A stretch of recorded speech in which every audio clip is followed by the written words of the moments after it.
はり、ならばこちらも最強最後の技で応じよう。我が全生命をかけた超魔爆炎波。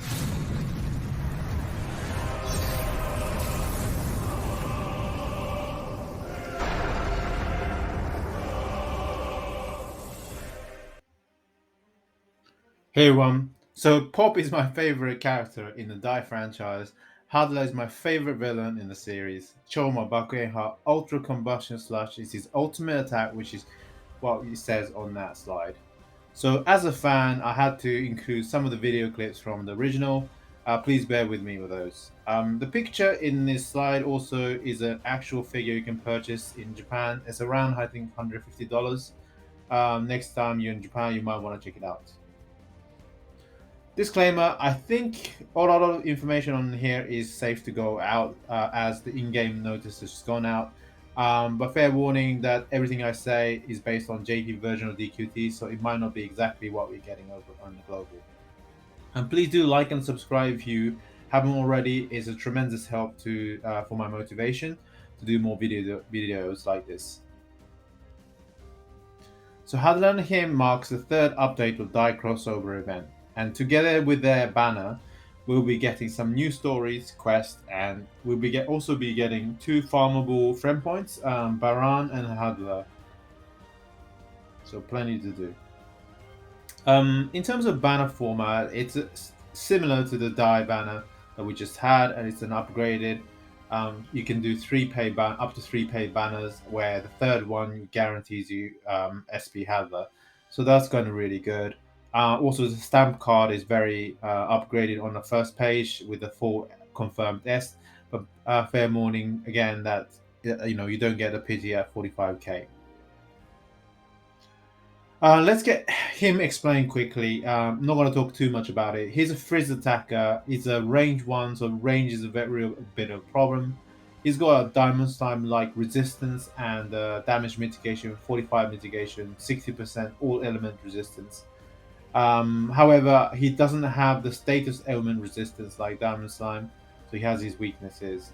So all in all, I think he's a really decent Frizz attacker for A rank, but it's mostly that his resilience that stands out the crowd. But in terms of damage, he's nothing groundbreaking. The range is far too short, so you won't be seeing much of him. Also, if he's bound or stunned, which is his weakness to, and it's quite common, state element, he will be able to do no attack because of that short range, and the other one requiring him to move.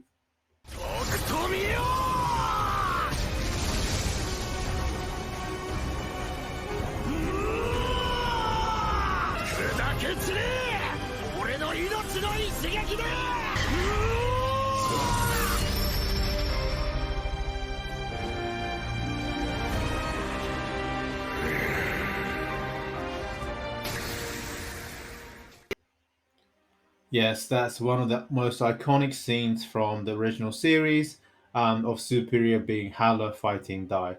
So Superior being Hadlar in DQT, what is he like? He's a very, very strong unit. So let me go through his kit one by one. So he has 2 attacks, main attacks. One is physical, one is magic attack. The physical attack is quite unique.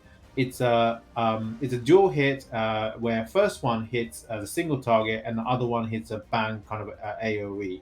So a little bit like Coup of Solo, but instead of it being Coup, this can be used every turn. So that's really good, and the damage is quite good also. It has a range 1 or 2, so it's quite versatile in that. And his secondary attack is a magic attack. It's an attack scaling, which is good. And it's a long linear AoE of 4 tiles, so that reaches quite far.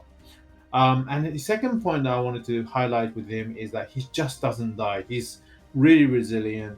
Every turn he heals 10% HP, and on top of that, he gains a defense buff. And that, fair warning, this is a Awakening Fire perk, but I don't think that there's any other unit that increases automatically defense every turn. So by third turn, he has a maximum buff on defense. Also, when attacked, he has a reactive skill that heals 10% HP and also puts up the 50% damage barrier. So that is huge number in terms of the damage reduction, and this means that every time it's hit, it puts on that barrier, so you can't even it's a kind of more permanent. Also, he has when HP falls below 50%, he heals for 30% and greatly increases damage. This is an Awakening 3 perk, but again, very good healing capability. So you need High Awakening, but with a Max Awakening, he's just really resilient unit. And the third point I want to raise is an odd turn buff that you see with Erdrick and Solo. He's got that as well. It doesn't have a defense, but as I mentioned, he does that as a separate passive, so that's fine. He doesn't need Wiz. There's no Wiz scaling ability. So, and on top of that, he has a move buff every odd turn. So what that means is actually this is even an upgrade version of odd turn buffs you see from Solos and Erdricks. So that's pretty good, right? And then the first skill is the pull enemy forward ability. It's quite rare, but its range is 4, which goes really far.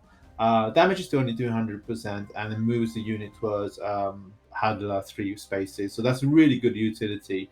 So all in all, I think he's a very good unit for for a turtle strategy, a slower fight in RTA.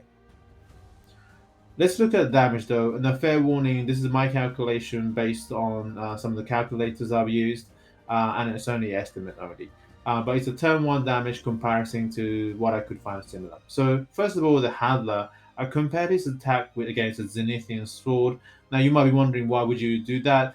It's because it's a range of 1 to 2, and instead, it has a strong attack at single point, and then it has a kind of rippling effect around the surrounding area. So I thought the closest thing I could relate in the meta is Solo.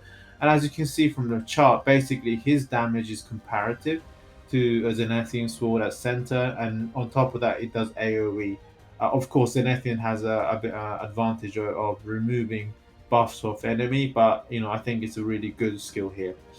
And also, if it's an enemy is weak, either weak to bang or sears, or both, this is it does even more damage as well. His secondary skill is a spell, as I said, as attack scaling. Compared it with Ricard's Twin Spark because it has exact same range. On a turn 1, though, I think Ricard wins here by quite a margin. So yeah, I think whilst it's still good, it's not a top tier. But one other thing I'd like to note is about what I said in the previous page, that if HP falls below 50%, his damage increases by around 40-50%. So yeah, so I think after the buff, he becomes top tier, even over above some of the strongest units in the game. So really good resilience, good damage. And let's go through the weaknesses and strength and the recap. So strength, he just doesn't die every turn. He defense buff, which is a unique and the best in the game. Adds 50% barrier every time it's attacked. So that's a consistent 50% mitigation. That's fantastic. And he just survives. In one video, I saw him surviving. He's not weak to Frizz, so obviously that's to be considered. But I think he kind of tanked Solo's cube damage on the turn 3, which I was pretty impressed with that. So yeah, very good. And on that point, I think it's a good one if you can teach it a skill that increases either the physical resistance or magical resistance, because that would help him survivability. So if he survives, he's extremely strong. And again, odd buff that's common in all the strongest meta units like Baran, Solo, and Erdrick. He's got that as well. And on top of that, he gains a move buff as well, so he's one of the best in the game. He's also, in terms of the meta fit, I think he fits very well nicely in right now. I think the Dragonoid Baran is both weak to Bang and Sis, and obviously Solo's weak to Sis, so it would do a lot of damage against those units. And then of course, on top of the fact that he gains a 50% damage increase below 50% HP, that can really do significant damage to meta units.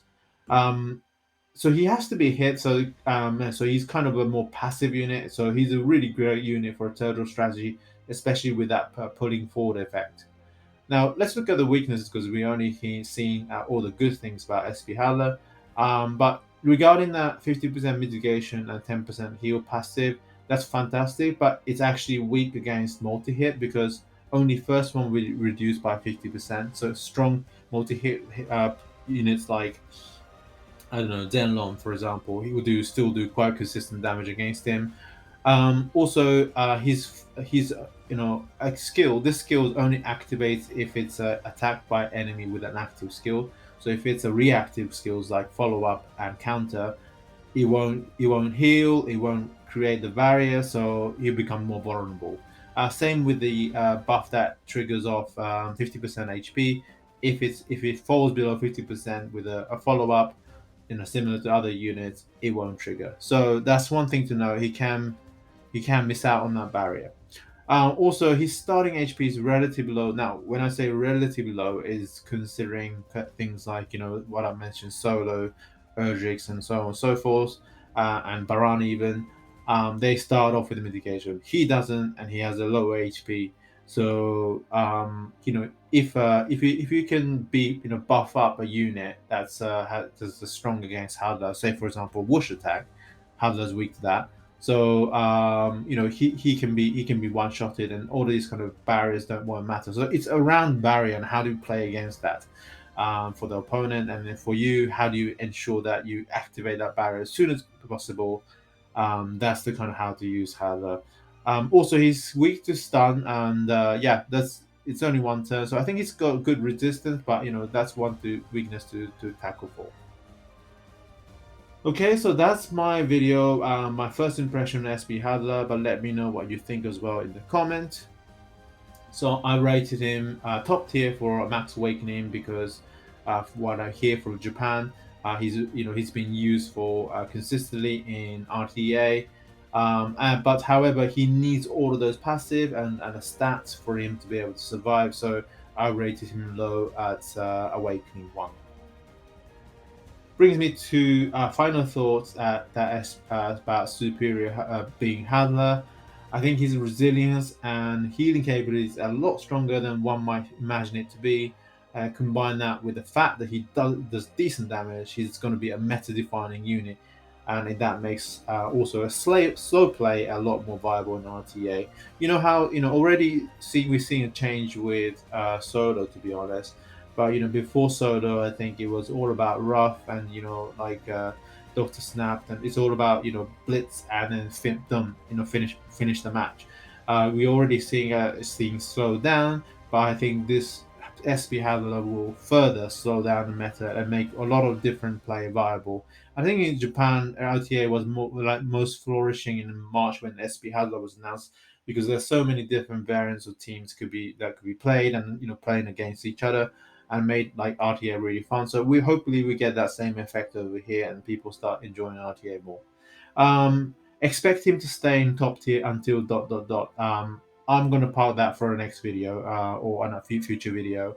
But just fair, he's gonna be a top tier unit for sure, and then expect to see me in RTA very often.